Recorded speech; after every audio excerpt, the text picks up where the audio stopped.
Class 10 second unit টেস্টের ঠিক আগের মুহূর্তে নিয়ে চলে এলাম জীবন বিজ্ঞান বিষয়ে একটি চূড়ান্ত গুরুত্বপূর্ণ নমুনা প্রশ্নপত্র ও সাথে তার উত্তর। এই নমুনা প্রশ্নপত্রে থাকা প্রতিটা প্রশ্ন পরীক্ষার জন্য ভীষণ গুরুত্বপূর্ণ। এখান থেকে তোমাদের পরীক্ষাতে প্রশ্ন আসতে চলেছে, কাজেই পরীক্ষাতে যাওয়ার আগে দেখে নাও যে এই প্রশ্নপত্রে থাকা প্রশ্নগুলো তোমাদের পড়া রয়েছে কিনা। যদি না পড়া থাকে ঝটপট পড়ে নাও।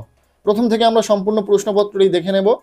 তোমাদের জীবন বিজ্ঞান পরীক্ষা হবে 40 মার্কের, যেখানে সময় দেওয়া হবে 1 ঘন্টা 30 মিনিট। প্রশ্নপত্রে 1-এর দাগে বলা হচ্ছে সঠিক উত্তরটি নির্বাচন করে লেখো। এখানে 9টি নির্বাচনধর্মী এমসিকিউ টাইপ প্রশ্নের উত্তর লিখতে হবে। প্রতিটি প্রশ্নের মান 1 করে, টোটাল 9 নম্বর রয়েছে। প্রথম প্রশ্ন, কোনো জীবের জিনগত বৈশিষ্ট্যকে বলে? উত্তর হবে অপশান খ, জিনোটাইপ। এরপর দ্বিতীয় প্রশ্ন, নিচের কোনটি ডিএনএ এর গঠনগত উপাদান নয়? উত্তর হবে অপশান খ, ইউরাসিল ক্ষারক। এরপর 1.3-এর প্রশ্ন, ফুলের যে অংশটি বীজে পরিণত হয় তা হলো? উত্তর হবে অপশান ক, ডিম্বক। নেক্সট 1.4-এর প্রশ্ন, মাইটোসিসের যে দশায় ক্রোমোজোমের সংখ্যা গণনা করা যায় তা হলো? উত্তর হবে অপশান খ, মেটাফেজ। এরপর 1.5-এর প্রশ্ন, এক সংকর পরীক্ষার ফিনোটাইপ অনুপাত হলো? উত্তর হবে অপশান খ, 1:2। নেক্সট 1.6-এর প্রশ্ন, মানুষের সংযুক্ত কানের লতি হলো? উত্তর হবে অপশান খ, প্রচ্ছন্ন বৈশিষ্ট্য। 1.7-এর প্রশ্ন, পৃথিবীতে প্রাণের সৃষ্টির সময় পরিবেশে যে গ্যাসটি অনুপস্থিত ছিল সেটি হলো? উত্তর হবে অপশান খ, অক্সিজেন। এরপর 1.8-এর প্রশ্ন, নিচের কোন প্রাণীটি বিশেষ নৃত্যভঙ্গি দ্বারা নিজের দলের অন্য সদস্যদের সাথে খাদ্যের উৎস সংক্রান্ত তথ্য আদান প্রদান করে তা শনাক্ত করো? এগুলির মধ্যে উত্তর হবে অপশান ঘ, মৌমাছি। এরপর শেষ যে এমসিকিউটা এই প্রশ্নটি রয়েছে, শ্বাসমূল দেখা যায়, এর উত্তর হয়তো তোমরা প্রত্যেকেই জানো। উত্তর হবে অপশান খ, সুন্দরী গাছে। এরপর প্রশ্নপত্রের 2-এর দাগ বলা হচ্ছে নির্দেশ অনুসারে নিচের প্রশ্নগুলির উত্তর দাও, যে কোনো 6টি। এখানে 6টি 1 মার্কের প্রশ্নের উত্তর লিখতে হবে। টোটাল 6 নম্বর রয়েছে। এসিকিউ টাইপ প্রশ্ন রয়েছে, প্রতিটা প্রশ্নের উত্তর আমরা করে দিয়েছি শুধুমাত্র তোমাদের সুবিধার জন্য, তাই অবশ্যই একটা লাইক দিতে তোমরা ভুলো না। প্রথম প্রশ্ন, দেহের চারিত্রিক বৈশিষ্ট্য নির্ধারণকারী ক্রোমোজোমকে কি বলে? উত্তর হবে অটোজোম বলে। দ্বিতীয় প্রশ্ন, মেন্ডেলের এক সংকর জনন পরীক্ষার জিনোটাইপ অনুপাত কত? উত্তর হবে জিনোটাইপ অনুপাত হলো 1:2:1। এরপর যে প্রশ্নটি রয়েছে, দুটি বায়ুপরাগী পুষ্পের উদাহরণ দাও। উত্তর হবে ধান ও গম। পরের প্রশ্ন, পিতামাতার যে বৈশিষ্ট্য অপত্যে প্রকাশ পায় না তাকে ড্যাশ বৈশিষ্ট্য বলে? উত্তর হবে প্রচ্ছন্ন।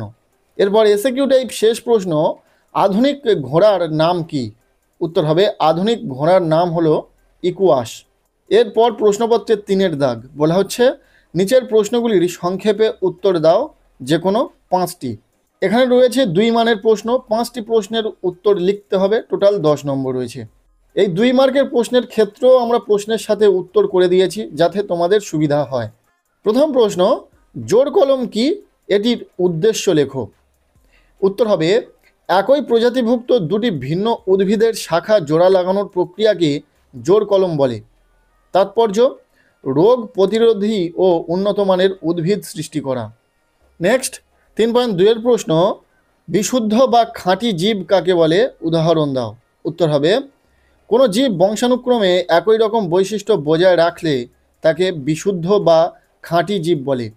মেন্ডেলের এক সংকর পরীক্ষায় জনিত জনুর লম্বা ক্যাপিটাল লেটারের 2টি টি ও বেঁটে স্মল লেটারের 2টি টি মটর গাছ হলো বিশুদ্ধ উদ্ভিদের উদাহরণ। পরবর্তী প্রশ্ন 3.3-এ অ্যালিল কাকে বলে? উত্তর হবে সমস্ত ক্রোমোজোমের কোনো একটি বিন্দুতে উপস্থিত বিপরীতধর্মী জিন জোড়াকে অ্যালিল বা অ্যালিলোমর্ফ বলে। নেক্সট 3.4-এর প্রশ্ন, অর্জিত বৈশিষ্ট্যের বংশানুসরণ বলতে কি বোঝায়?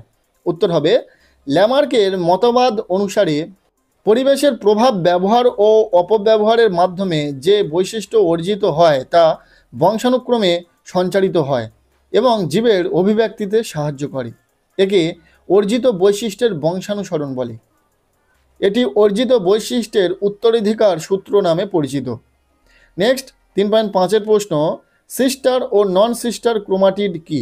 উত্তর হবে মাইটোসিস ও মিওসিস কোষ বিভাজনের প্রোফেজ দশায় প্রতিটি ক্রোমোজোমের দৈর্ঘ্য বরাবর দুটি ক্রোমাটিড গঠিত হয়। একটি ক্রোমোজোমের দুটি ক্রোমাটিডকে সিস্টার ক্রোমাটিড বলে, অপরদিকে দুটি ভিন্ন ক্রোমোজোমের ক্রোমাটিড দ্বয়কে নন সিস্টার ক্রোমাটিড বলে। আশা করি ক্লিয়ার। এবার একটা কথা তোমাদেরকে এখানে বলে রাখি, এই যে প্রশ্নগুলো তোমরা দেখছো প্রতিটা প্রশ্ন ইম্পর্টেন্ট, তবে অনেকে ভেবে নেয় যে শুধুমাত্র এই একটা প্রশ্নপত্রে থাকা প্রশ্নগুলো পড়লেই তাদের পরীক্ষাতে প্রশ্ন সব কমন এসে যাবে। এমনটা কি সম্ভব? এটা জাস্ট একটা নমুনা প্রশ্নপত্র, যেমনভাবে তোমাদের পরীক্ষাতে একটা প্রশ্নপত্র দেবে ঠিক সেই রকমই একটি প্রশ্নপত্র। এটা কোনো সাজেশন ঠিক নয়, তবে সাজেশন হিসাবে তোমরা পরীক্ষার আগের মুহূর্তে পড়তে পারো, কেননা এখানে যে প্রশ্নগুলো রয়েছে প্রতিটা প্রশ্ন ইম্পর্টেন্ট, তোমাদের পরীক্ষাতে আসার সম্ভাবনা রয়েছে। এই প্রশ্নপত্রে থাকা প্রশ্নগুলো হয়তো দেখা গেল কিছু স্কুলে একদম হুবহু এসে গেছে, আবার কিছু স্কুলে এই প্রশ্নপত্র থেকে কিছু প্রশ্ন কমন পেয়েছো, আবার হয়তো দেখা গেল কিছু স্কুলে এই প্রশ্নপত্র থেকে দু একটা প্রশ্ন কমন এসেছে, বাকি প্রশ্নগুলো হয়তো আসেনি। তাহলে কি এই প্রশ্নগুলো ইম্পর্টেন্ট নয়? পরীক্ষার আগের মুহূর্তে অবশ্যই এই প্রশ্নগুলো তোমাদের পড়া প্রয়োজন। আর সেকেন্ড ইউনিট টেস্টের জন্য আমরা কোনো রকম সাজেশন শেয়ার করিনি, যাতে এই সময় থেকে তোমরা সাজেশন পড়ো, এটা কোনো একটা যুক্তির কথা নয়। তাই অন্তত সেকেন্ড ইউনিট টেস্টটা কেটে যাওয়ার পর সামনে যে টেস্ট এক্সাম রয়েছে, তারপর ফাইনাল এক্সাম রয়েছে, তার জন্য কিন্তু তোমরা সাজেশন পেয়ে যাবে, এবং বিগত বছরের ন্যায় এবছরও তোমরা কমন পাবে, তেমনটা আশাবাদী আমরা। যাই হোক, বাকি প্রশ্নগুলো দেখে নাও। 3.6-এর যে প্রশ্নটি রয়েছে, পায়রার ফুসফুসে বায়ুথলি থাকার অভিযোজনগত গুরুত্ব লেখো। উত্তর হবে বায়ুথলি পায়রার দেহকে হালকা রাখে। দ্বিতীয়, বায়ুথলি পায়রার দেহের ভারসাম্য নিয়ন্ত্রণ করে। এরপর তৃতীয়, দীর্ঘক্ষণ ওড়ার সময় অতিরিক্ত অক্সিজেন দরকার হলে বায়ুথলি থেকে তা সরবরাহ হয়। এরপর প্রশ্নপত্রের শেষ দাগ নাম্বার 4-এর দাগ, বলা হচ্ছে নিচের প্রশ্নগুলির উত্তর দাও। এখানে রয়েছে 5 মার্কের প্রশ্ন, বড় প্রশ্ন। 3টি প্রশ্নের উত্তর তোমাদেরকে লিখতে হবে, টোটাল 15 নম্বর রয়েছে। তবে একটা কথা, জীবনবিজ্ঞান বিষয়ে বড় প্রশ্ন বলতে 5 মার্কের প্রশ্ন তোমরা কিন্তু পরীক্ষাতে পাবে, তবে কোনো একটা প্রশ্ন 5 মার্কের জন্য হবে না। অঙ্কন বাদ দিয়ে বাকি প্রশ্নগুলোতে কিন্তু কাটা কাটা প্রশ্ন হবে, 2+3 বা 3+2 বা 2+2+1, এইরকমভাবে কিন্তু 5 মার্কের প্রশ্ন আসবে।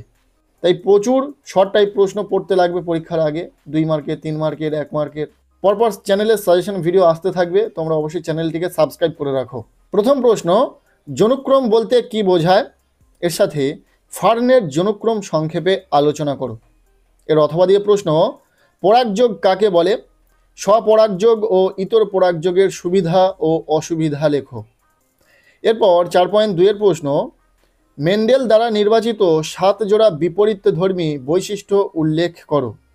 এর সাথে জিনোটাইপ ও ফিনোটাইপের দুটি পার্থক্য লেখো। নেক্সট 4.2-এর অথবা প্রশ্ন, পার্থক্য লেখো প্রকট ও প্রচ্ছন্ন বৈশিষ্ট্য। নেক্সট 4.3-এর প্রশ্ন, জীবাশ্ম কাকে বলে? জীবাশ্মের গুরুত্ব লেখো। এই 5 মার্কের প্রশ্নের তোমরা কিন্তু প্রতিটা প্রশ্নের অথবা প্রশ্ন পেয়ে যাবে, যাতে কিন্তু তোমাদেরই সুবিধা হবে। 4.3-এর অথবা দিয়ে শেষ প্রশ্ন, কোয়াসার্ভেট কি? সুন্দরী গাছের লবণ সহনের 3টি অভিযোজনগত বৈশিষ্ট্য উল্লেখ করো। এই ছিল ক্লাস 10 সেকেন্ড ইউনিট টেস্ট জীবনবিজ্ঞান পরীক্ষার ঠিক পূর্বে উত্তর সহ একটি নমুনা প্রশ্নপত্র। এই প্রশ্নপত্রে থাকা প্রতিটা প্রশ্ন ভীষণ গুরুত্বপূর্ণ। পরীক্ষার আগের মুহূর্তে এই প্রশ্নগুলো তোমরা খুব ভালো করে পড়ে রাখো, এখান থেকে পরীক্ষাতে প্রশ্ন কমন আসার সম্ভাবনা রয়েছে। আজকের এই ভিডিওটি এতটুকুই। কেমন লাগলো ভিডিওটি কমেন্টে জানিও। ভিডিওটি ভালো লেগে থাকলে লাইক করে দাও। আমাদের চ্যানেলে নতুন হয়ে থাকলে চ্যানেলটিকে সাবস্ক্রাইব করে রাখো, আর পারলে ভিডিওটি বন্ধুদের সাথে প্রচুর শেয়ার করে দাও।